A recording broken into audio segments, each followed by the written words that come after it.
অবশেষে এলো সেই আনুষ্ঠানিক ঘোষণা। বাংলাদেশের কোনো কথাই রাখা হলো না। টাইগারদের বাদ দিয়েই নতুন করে সাজানো হলো এবারে টি-20 বিশ্বকাপের ফিক্সচার, আর সেখানে বাংলাদেশের জায়গায় নতুন নাম স্কটল্যান্ড।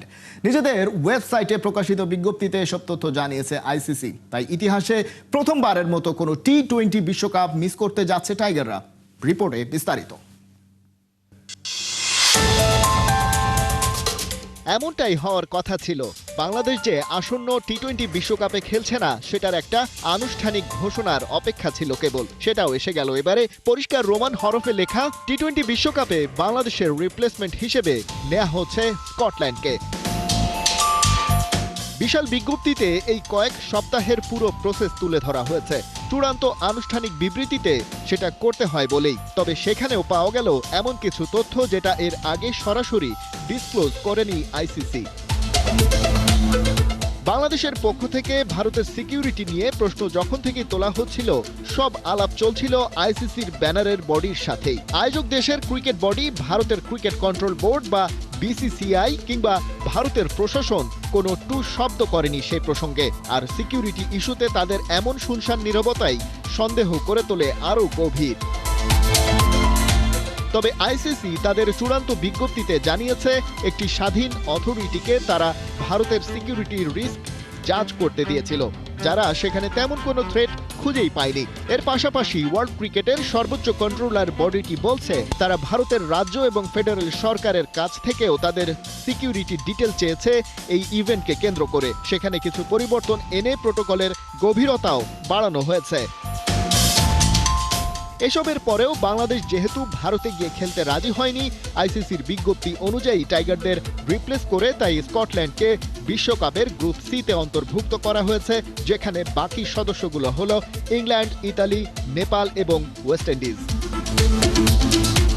কদিন আগেই আইসিসি বাংলাদেশ ক্রিকেট বোর্ডকে 24 ঘন্টার আলটিমেটাম দিয়েছিল, কিন্তু নির্ধারিত সময়ের মধ্যে আইসিসির সিদ্ধান্তের সায় না দেয়ায় শনিবার কঠোর অবস্থানে যায় ক্রিকেট নিয়ন্ত্রক সংস্থাটি। আইসিসির সূত্রে জানা গেছে, শনিবার সকালে আইসিসির সিইও সঞ্জয় গুপ্তা আনুষ্ঠানিকভাবে আইসিসি বোর্ডকে চিঠি দেন। সেখানে তিনি উল্লেখ করেন, বাংলাদেশ ক্রিকেট বোর্ড আইসিসি বোর্ডের সিদ্ধান্ত মানছে না এবং বাংলাদেশের উত্থাপিত দাবিগুলো আইসিসি নীতিমালার সঙ্গে সামঞ্জস্যপূর্ণ নয়।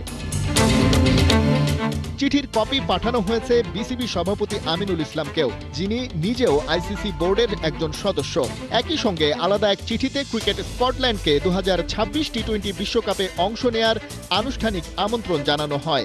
আইসিসির সিদ্ধান্ত অনুযায়ী স্কটল্যান্ডকে নেওয়া হয়েছে তাদের সাম্প্রতিক পারফরমেন্স ও বর্তমান র্যাঙ্কিংয়ের ভিত্তিতে। বর্তমানে স্কটল্যান্ড রয়েছে 14 নম্বরে। খালিদ জামিল, একাত্তর।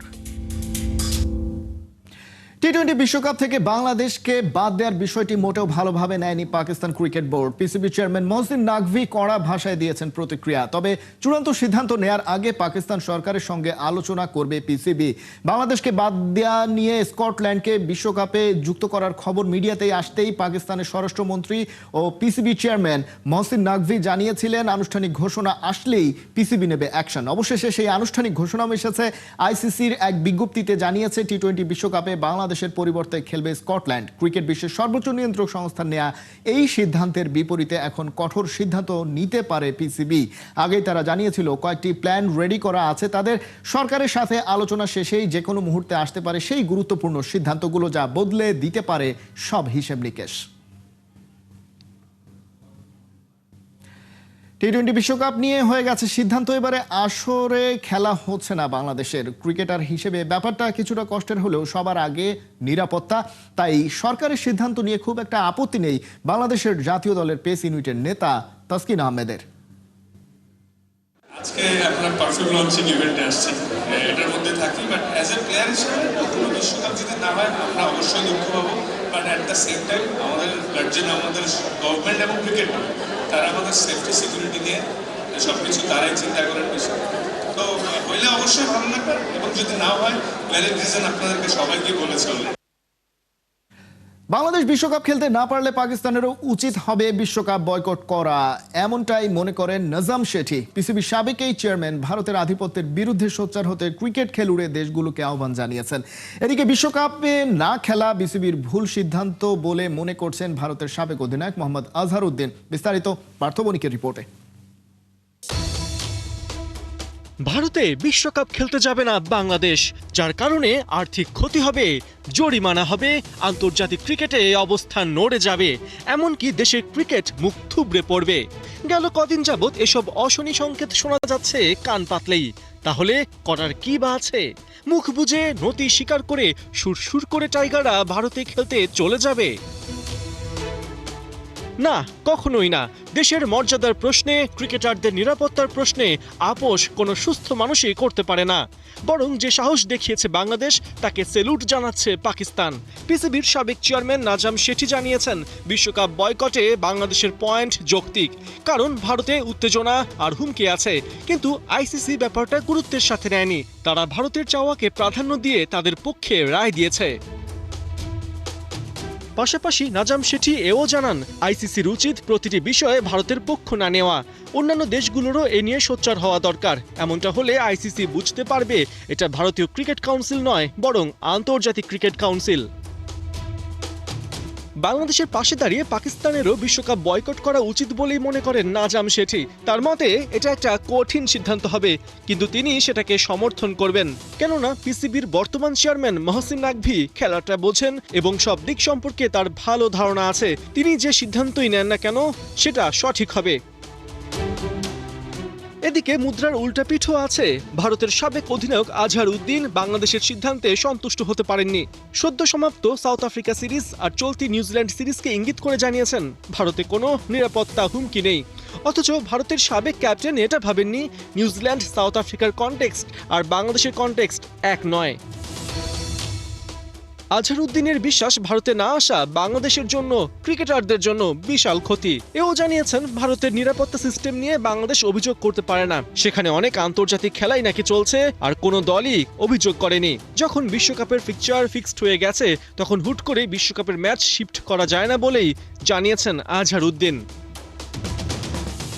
বাংলাদেশ ইস্যুতে ভারত পাকিস্তান যখন মুখোমুখি, তখন বাংলাদেশ ভাবছে কিভাবে বিশ্বকাপ খেলা যায়। যদিও অবস্থা এতটাই প্রতিকূল যে বিসিবির আন্তর্জাতিক ক্রীড়া আদালতে যাবার সম্ভাবনাও উড়িয়ে দেওয়া যায় না।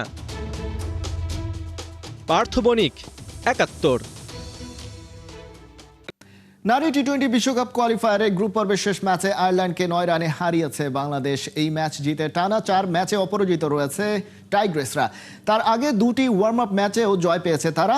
নেপালের মূল পানিতে টস জিতে প্রথমে ব্যাট করতে নামে বাংলাদেশ। ওপেনার দিলারা আক্তার ও জুরাইরিয়া ফেরদৌস ইনিংস শুরু করেন, তবে জুরাইরিয়া ব্যক্তিগত ১১ রানে ফিরে যান। আরেক ওপেনার দিলারার ব্যাটে অবশ্য আসে ৩৫ রান। শারমিন আক্তার সর্বোচ্চ ৫২ রানের ইনিংস খেলেন। শেষ দিকে সুবহানা মুস্তারির ১৬ বলে ৩০ রানে ৭ উইকেট হারিয়ে ১৫৩ রানে থামে বাংলাদেশ। জয়ের জন্য ১৫৪ রানের টার্গেটে ব্যাট করতে নেমে শুরুটা ভালোই করে আয়ারল্যান্ড। অধিনায়ক গ্যাবি লুইস আর এমি হান্টারের ব্যাটে দলীয় অর্ধশতক পূরণ হয়। গ্যাবি লুইসের দারুণ ইনিংসটি শেষ হয় ৭৩ রানে। এরপর আইরিশরা ব্যাটাররা কেবল ব্যবধান কমিয়েছে। শেষ পর্যন্ত বাংলাদেশ ম্যাচটি জিতে নেয় ৯ রানে। টাইগ্রেসদের পক্ষে বল হাতে স্বর্ণা আক্তার ২টি, রাবেয়া খান ১টি উইকেট নিয়েছেন।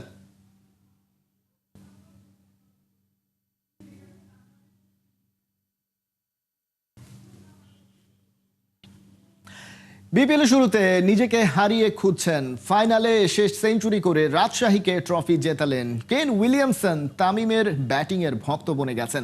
তামিমও এই কিউইর কাছে পরামর্শ নিয়েছেন। বিস্তারিত নাহিয়ান বিন জসিম জানাচ্ছেন।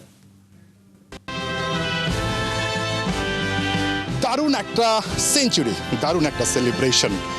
কাকে আসলে সেই সেঞ্চুরিটা উৎসর্গ করেছেন সেটা দূর থেকে দেখে আমরা মোটামুটি বুঝতে পেরেছি। তারপর একটু পেছনের গল্পটা শুনতে চাই তানজিদ তামিমের কাছ থেকে। তানজিদ তামিম, এটা কি আপনার সোফার ক্যারিয়ারের বেস্ট ইনিংস কিনা?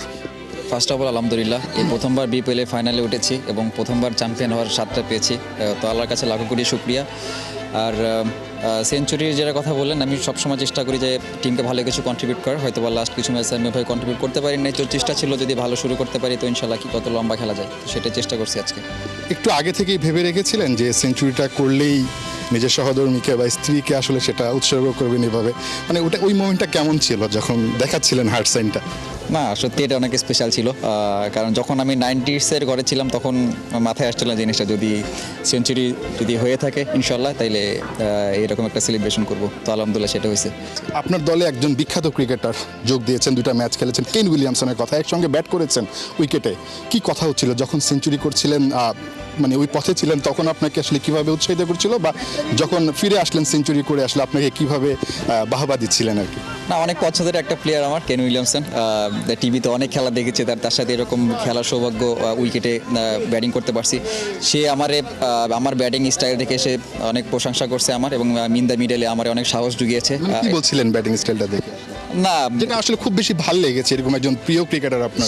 সে আমার সব শটই আমাকে অনেক ইন্সপায়ার করেছে, এটা হচ্ছে মেইন জিনিস। তো সবসময় আমাকে ওই সিচুয়েশনে আমার কীভাবে ব্যাটিং করা উচিত এবং কোন বলারটা টার্গেট করা উচিত সেইগুলো বলে আমরা হেল্প করছে, আর আমিও অন্য পাশ থেকে তার ব্যাটিংটা এনজয় করছি। যখন আপনি ড্রেসিং রুমে ফিরে আসলেন কেন উইলিয়ামসনের সঙ্গে যখন ট্রফি জয়ের পর কথা বলছিলেন, কোনো একটা স্পেশাল কথা কি আছে যেটা আপনার ইন্টারন্যাশনাল ক্যারিয়ারে অনেক বেশি কাজে লাগতে পারে? কোনো একটা টিপস নিয়েছেন যেটা নিজে থেকে গিয়ে? আসলে জেতার পরে এখন ওরকম সিচুয়েশন হয়ে ওঠে নাই, টিম হোটেলে যাওয়ার আমার কাছে মনে কালকে ওর ফ্লাইট, তো আমি অলরেডি কোচকে বলে রাখছি যে ওর সাথে আমি কিছু কথা বলতে চাই, তো হোটেলে গেলে ইনশাল্লাহ চেষ্টা করবো। সেলিব্রেশন কিভাবে করবেন? ভাবিকে তো উৎসর্গ করলেন, ডেডিকেট করলেন, হার্ট সাইন দেখালেন, এখন কি ঘুরতে টুরতে নিয়ে যাবেন কোথাও, এরকম প্ল্যান করেছেন? এখনো প্ল্যান করি নাই, তবে সামনে যেহেতু আমাদের একটা ছুটি আছে লম্বা, তো চেষ্টা করবো ইনশাল্লাহ একটু ফ্যামিলিকে টাইম দেওয়ার। বেস্ট অফ লাক, আরও এরকম ইনিংস খেলুন, আরও এরকম হার্ট শেপ দেখান। অনেক ধন্যবাদ।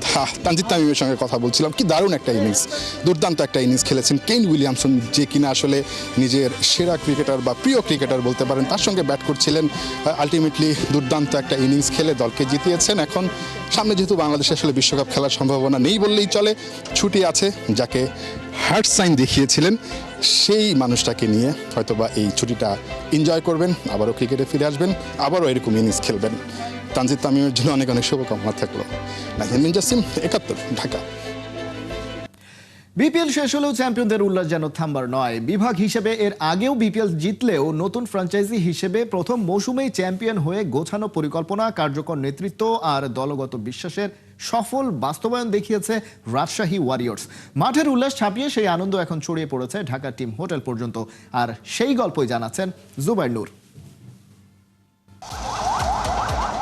মিরপুর শেরেবাংলা জাতীয় স্টেডিয়ামের ফ্লাডলাইট নিভে গেছে আগেই, কিন্তু রাজশাহী ওয়ারিয়র্সের শিরোপা উল্লাস যেন থামেনি। মাঠে ট্রফি উঁচিয়ে ধরার যে আনন্দের শুরু, সেই রেশের দেখা মিলেছে ঢাকার শেরাটনে টিম হোটেলে আয়োজিত এক প্রাণবন্ত উদযাপনে।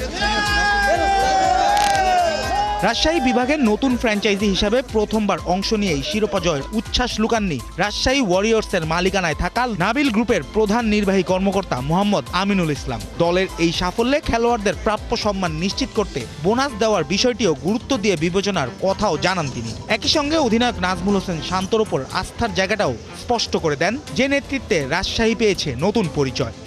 বোনাসের জন্য আমাদেরও একটা কমিটি আছে, সে কমিটি সিদ্ধান্ত নেবে যে কিভাবে বোনাস দেওয়া যাবে, কত দেওয়া যাবে, কত দেওয়া যেতে পারে। অবশ্যই অফিসে সেই বিষয়টা অবশ্যই আমাদের যারা ক্রিকেটার আছে, ক্যাপ্টেন আছে, কোচ আছে, সম্মিলিতভাবে আলোচনা করে প্রতিবারই সিদ্ধান্ত নিয়ে হয়েছে, এবারও সিদ্ধান্ত নেওয়া হবে। একজন captaincy front of the leader, সে যেভাবে টিমকে লিড দিয়েছে, আলহামদুলিল্লাহ আমার আস্থা ছিল তার উপর, এবং আমরা সেই আস্থাটা সে রেখেছে আমাদের।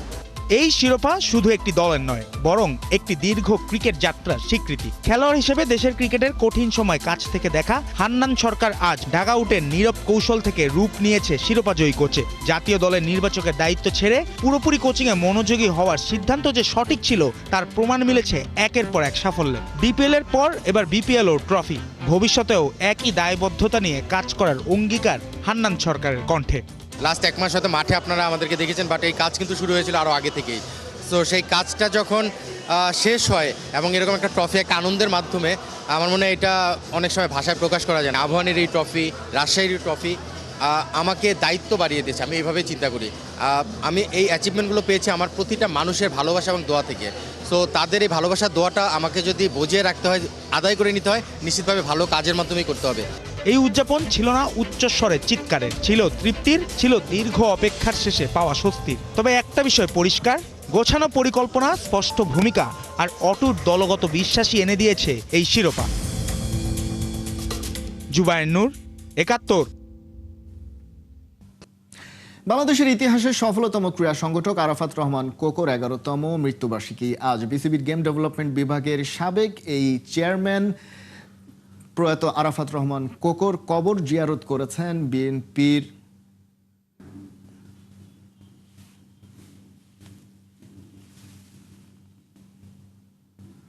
এ সময় উপস্থিত ছিলেন বিএনপির সিনিয়র যুগ্ম মহাসচিব রুহুল কবির রিজভীও। শহীদ রাষ্ট্রপতি জিয়াউর রহমান ও সাবেক প্রধানমন্ত্রী বেগম খালেদা জিয়ার ছোট ছেলে আরাফাত রহমান কোকো হৃদরোগে আক্রান্ত হয়ে 2015 সালের 24 জানুয়ারি মৃত্যুবরণ করেন। ক্রীড়াঙ্গনে ক্ষণজন্মা আরাফাত রহমান কোকো রেখেছেন নানা অঙ্গনে ব্যাপক অবদান, বিশেষ করে ক্রিকেটে। তবে ক্রিকেট থেকে ফুটবল সব জায়গাতেই ছিল তার ছাপ। তাই তো 11তম মৃত্যুবার্ষিকীর ভোরে সবার আগে তার কবর জিয়ারতের মাধ্যমে শুরু হয় এই দিনের আনুষ্ঠানিকতা, যেখানে অন্যতম অংশ ছিলেন আমিনুল হক। এরপর বিএনপির আয়োজিত দোয়া মাহফিলে অংশ নিয়েছেন বাংলাদেশ জাতীয় দলের সাবেক গোলরক্ষক।